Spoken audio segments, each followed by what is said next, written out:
Now we shall begin. You should answer the questions as you listen, because you will not hear the recording a second time. Listen carefully and answer questions 1 to 5. Good afternoon, and welcome to my talk on urban migration today. The world has experienced unprecedented urban growth in the recent decades. As much as 3% of Earth's landmass has been urbanized, an increase of at least 50% over previous estimates. Today, people living in cities already outnumber those in rural areas, and the trend does not appear to be reversing. In addition, cities have larger amounts of carbon consumption than rural areas. This is a result from two major aspects. First, with the increase of urban population around the world, the massive construction of urban infrastructure and residential housing is hard to avoid. Second, urban households have a higher rate of car ownership and use more gasoline products. Even though rural exodus is often negatively judged, there are also benefits of migration shared by the local environment and the society as a whole. Well, firstly, global trends of increasing urban migration and population urbanization can provide opportunities for nature conservations, particularly in regions where deforestation is driven by agriculture. As rural dwellers leave their homes, local forests are left to recover. What's more, it is easier for city dwellers to get around. Living in the country means transport can be very difficult. For instance, after midnight there are no buses or taxis in the countryside. However, there is still a number of public transport modes to choose from in the city. Finally, with more funds and advanced technology, cities endeavor to produce clean energy. New power plants have been built to take harmful methane gas created by the decomposition of rubbish and convert it into electricity. By doing so, an important greenhouse gas is turned into useful energy rather than being directly emitted into the atmosphere. The hustle and bustle of city life offers women the opportunity to explore different professions and pursue their own careers. Women in cities work as engineers, managers, and even football players. This change of roles has affected their marital status and family life. More women are choosing their careers over marriage, which raises the graph of late marriages. As a result, more are remaining single well into their late 30s. They want to be independent and earn money on their own. It is also easier for them to get a promotion while working in the city. Women are slowly achieving wider participation at work, while in rural areas the mindset is still very conservative. Before you hear the rest of the conversation, you have some time to look at questions 6 to 10.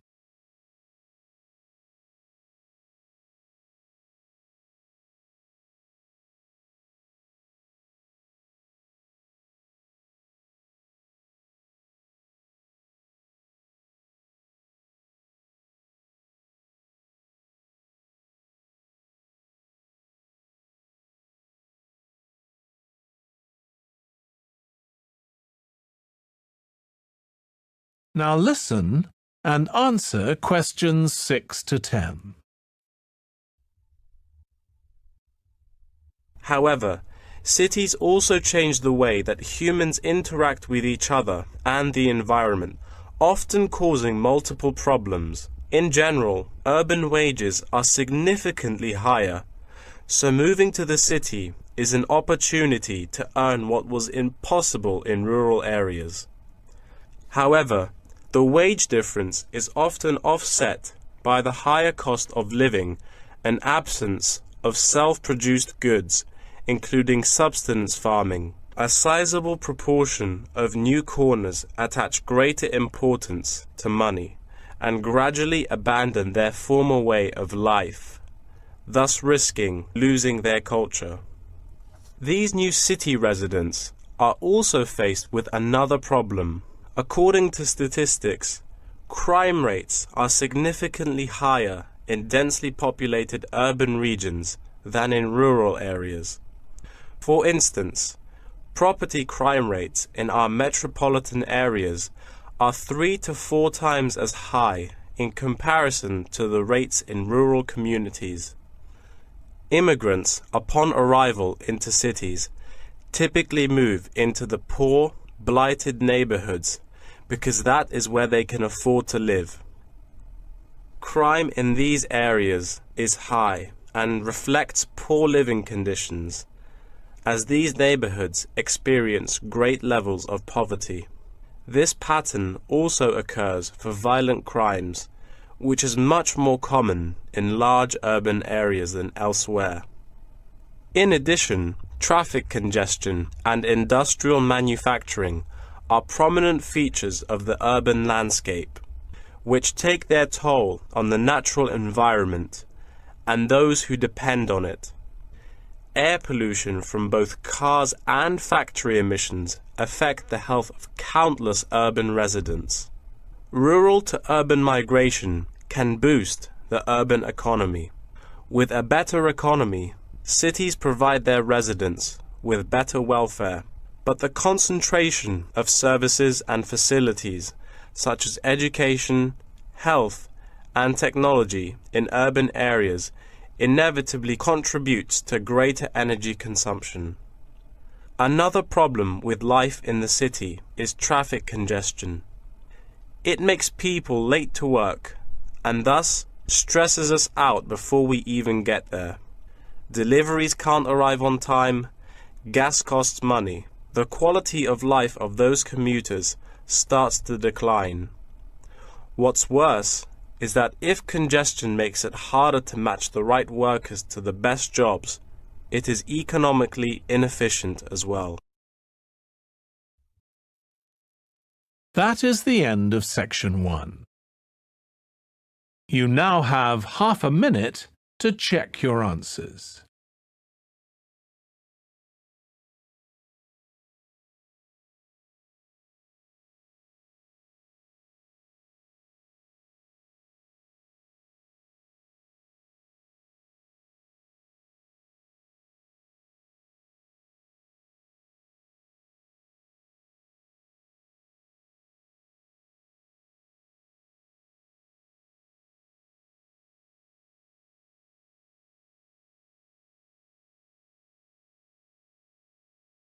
Now turn to section 2.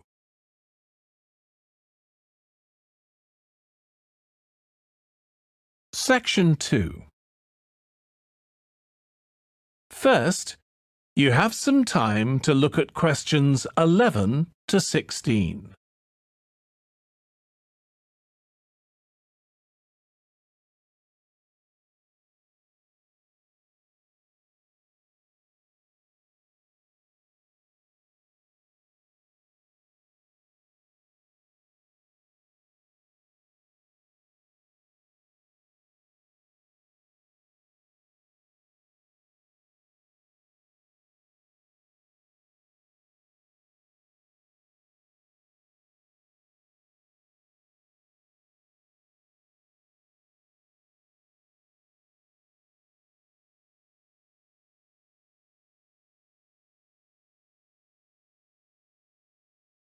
Now listen carefully and answer questions 11 to 16.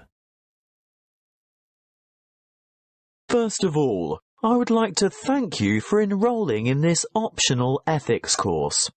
For some time now, I've been pushing to have it made compulsory for all first-year university students, and you'll soon see why. Today's topic is cheating. For as long as there have been tests, assignments and examinations, there has been cheating of some form or another. How do we define cheating? Well, quite simply, some say it's a violation of the regulations. But what is that set of laws? Who composed them? And are they reasonable? Interestingly, a survey of Year 7 to 12 students last year showed that over a third of them cheated by cell phone during a test. Some by texting answers and a much smaller percentage by searching the internet. Over half, yes, over half of the survey's participants admitted to cheating of some kind. But, and this is the thing, many of the students didn't even acknowledge web-based cheating as cheating at all. Most thought that phone cheating or downloading a paper off the net was nothing other than a minor offence. So what's the implication? If it's not a serious offence, is it acceptable? We live in a digital age where learning is all about sharing information. And, let's face it, students today have seen so many instances of music, videos, images and text copied online without rightful recognition given as to their origin that I'm not sure whether you even fully understand the concept of plagiarism. But we can't blame the digital age alone. I know that ours is a high-stakes education system.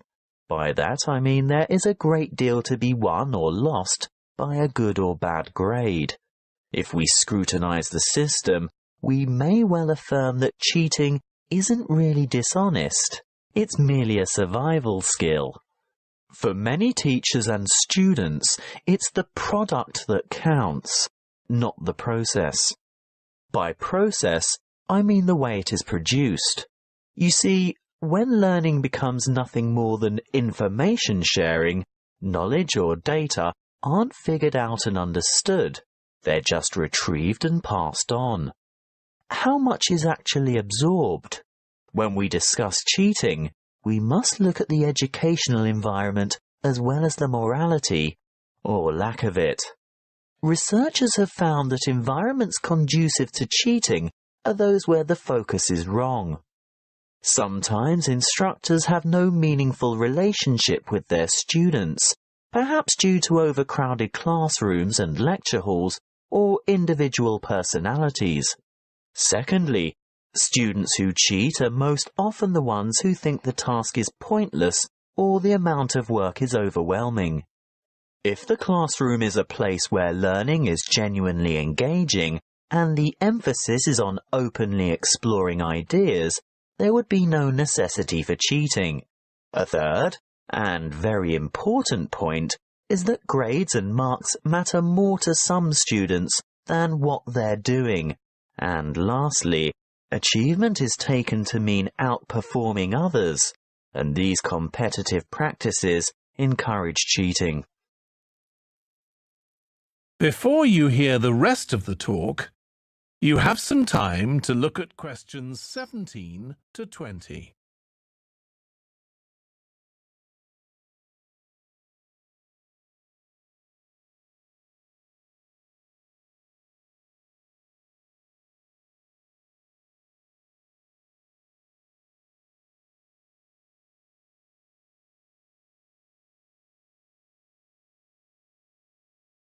Now listen and answer questions 17 to 20. Anyway, I fail to see the value in working alone and cramming information into short-term memory. Real collaboration and cooperation puts the focus on thinking rather than on memorizing.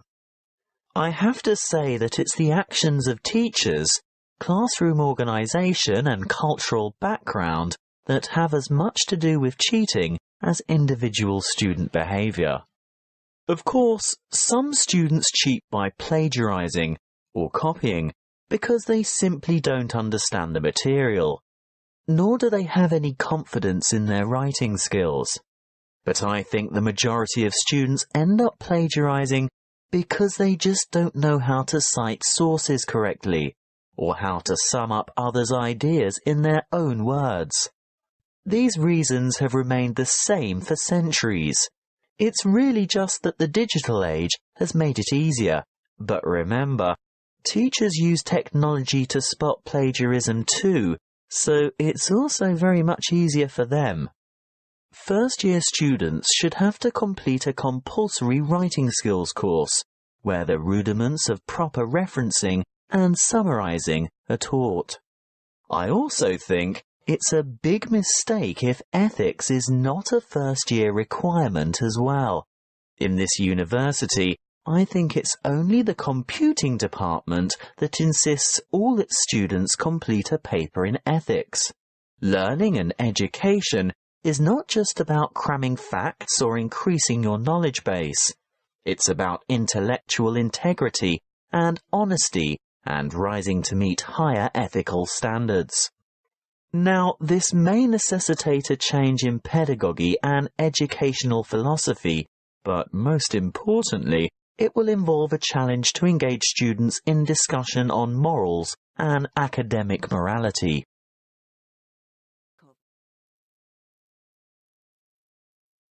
That is the end of section 2. You now have half a minute to check your answers.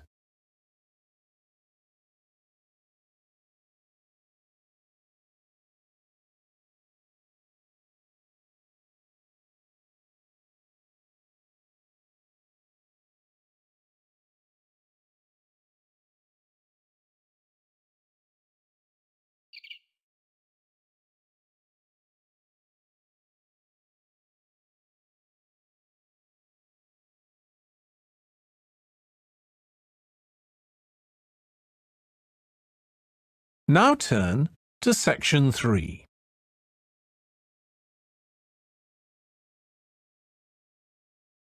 Section 3.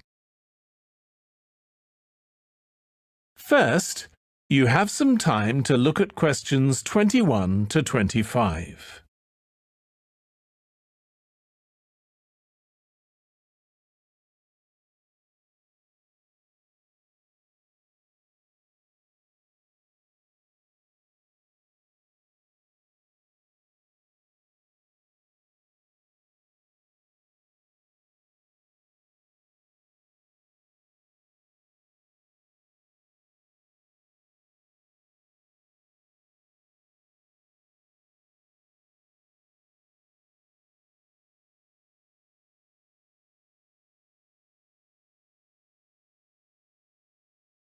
Now listen carefully and answer questions 21 to 25. Good morning, everyone. Today's lecture is about a type of adorable animal, the penguin. When you think of penguins, you may picture them surrounded by snow and ice. But not all penguins live where it's cold.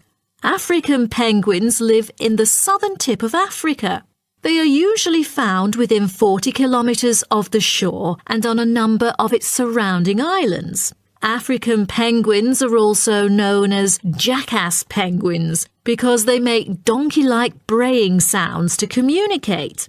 African penguins can keep their body temperature at a stable level, but their land habitat can get quite warm, so there are a number of ways for them to stay cool. They limit their daylight movements on breeding sites on land to early mornings and early evenings to avoid too much sun. The pink glands above their eyes can help them cope with the temperate climates. Like other penguins, African penguins spend most of the day feeding in the ocean, which also helps keep them cool. Being a type of small to medium-sized penguin species, African penguins average about 60 centimetres tall and weigh up to 3.6 kilograms. They have a black stripe and a pattern of unique black spots on their chest. Males are larger than females and have larger beaks. Even though they are categorized as birds, African penguins aren't able to fly because of their heavy bones. Their wings are more like flippers that make them particularly suited for life in the water. When they're on land, their flippers and their tails help them keep their balance and walk upright. African penguins begin to breed at the average age of 4. When a male and female pair up, they tend to breed together for the rest of their lives. Most other penguins nest and lay their eggs out in the open, but African penguins have a different approach. They dig holes under bushes out of their own excrement, called guano, so they are sheltered from the sun and predators. The African penguins survive on a diet that is comprised mainly of marine organisms. They feed primarily on fish like sardines, along with the occasional squid and shellfish.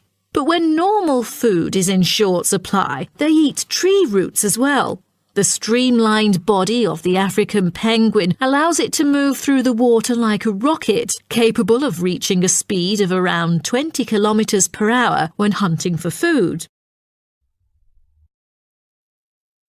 Before you hear the rest of the discussion, you have some time to look at questions 26 to 30.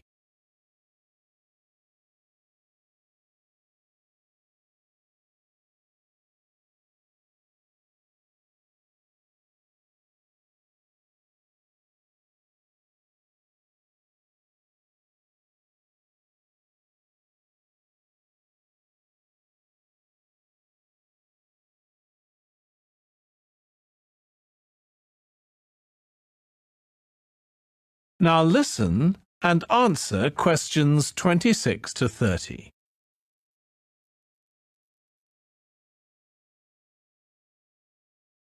The African penguin's smaller size means that it has many predators both in the water and also on dry land.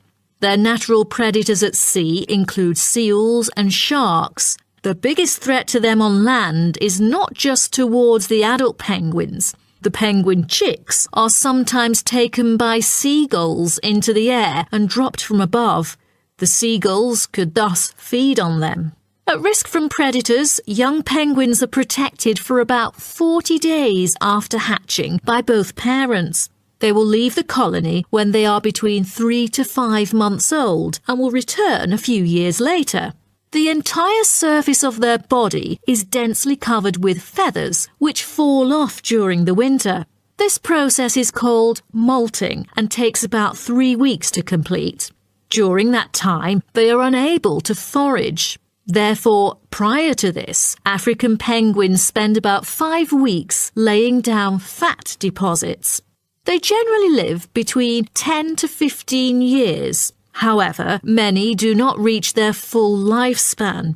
Their population has drastically declined. Approximately 120,000 African penguins remain in the wild, and their population has decreased by 90% in the past 60 years.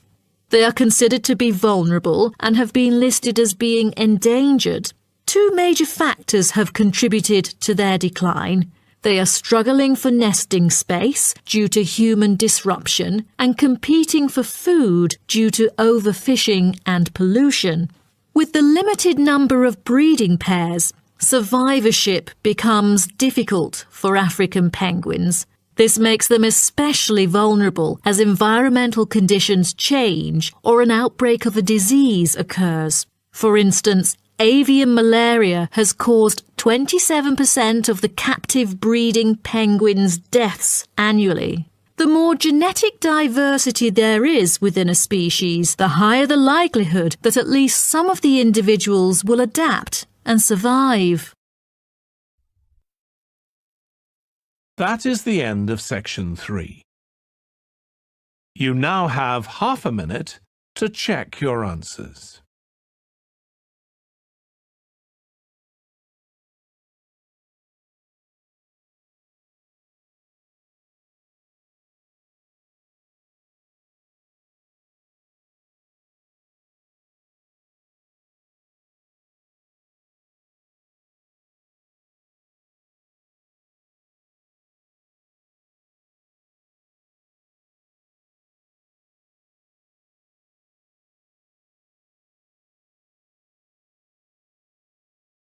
Now turn to section 4.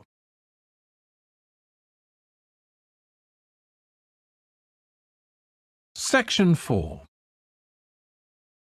First, you have some time to look at questions 31 to 40.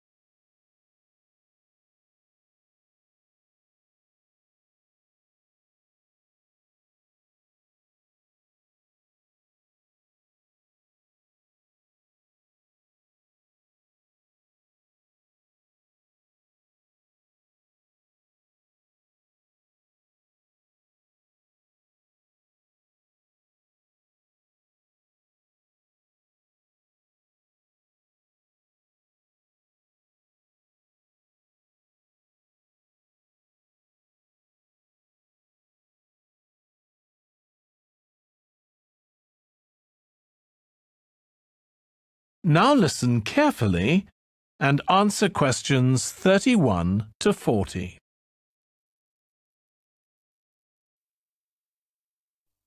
Okay, we've been looking at how societies will develop in the future and at the increase in the size of cities. So I want to talk to you today about the key considerations in these cities of the future.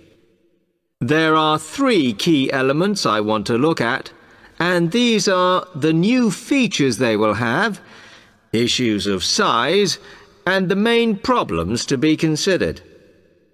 First of all, individual transportation will be a big factor in these new megacities as public transport becomes unmanageable. There'll be a huge rise in the use of segways, which are personal transporters like motorized scooters. As a result, and partly also to reduce pollution, roads will be altered so that they are narrower and will take up less of a city's space than they do currently. Naturally, this is a major change to the infrastructure, and something that may hinder it is the huge amount of investment it will require. The next thing is, what is going to happen to the commercial areas?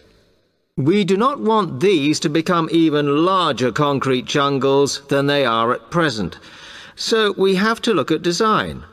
And current designs for city development include building gardens on the roofs of these buildings to make a more pleasant environment for workers. And you may think that these areas will expand to cope with increased commercial activity. In fact, the prediction is that they will cover 1/5 of the area that they do at present as we build upwards. The exception to this is shopping centres, which we predict will expand with more and more temperature-controlled malls.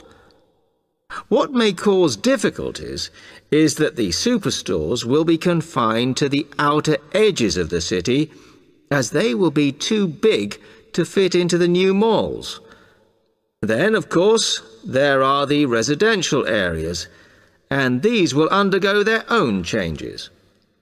One particular development will be houses which are built from glass, as innovations in this material allow it to provide light without causing problems with temperature inside a building. The residential areas will not be allowed to expand without limit, as happens in some areas at present, and their size will be restricted to a population of 15,000. One issue, which has yet to be resolved, and I'm not sure it ever will be, is how we manage to house older residents. They will be increasing in numbers as time goes on. Finally, how will these cities live? We know we have limited energy sources, so what will we do? Well, something currently in development, which will be a feature, is that waste is going to become an energy source. For example, to provide gas in homes. Also, as new technology and systems are developed, we will find that energy plants will become smaller. Another energy source we could use, but one which raises issues of having enough space and too much noise, is wind farms. Because of the problems, I'm not convinced these will be the grand solution to our energy problems that we thought they were going to be.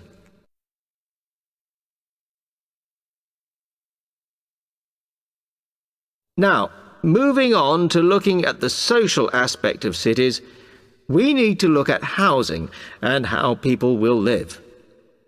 Cities currently have flats in the centre, populated by single people and wealthier residents, and families tend to move to the outskirts. In the future, the centre of cities will see a dramatic change. We will see many more examples of cooperative buildings. This is where people join together to form a company that owns the building they live in. And despite continuing shortages, there will also be a rise in the provision of retirement homes in city centres, so that the elderly can have easy access to hospitals and shops. Recently, we have seen a levelling off in the growth of private housing, and I think that will not change. But we are likely to see more social housing, as far fewer people will be able to afford to own their own homes. OK, now, if anybody has any...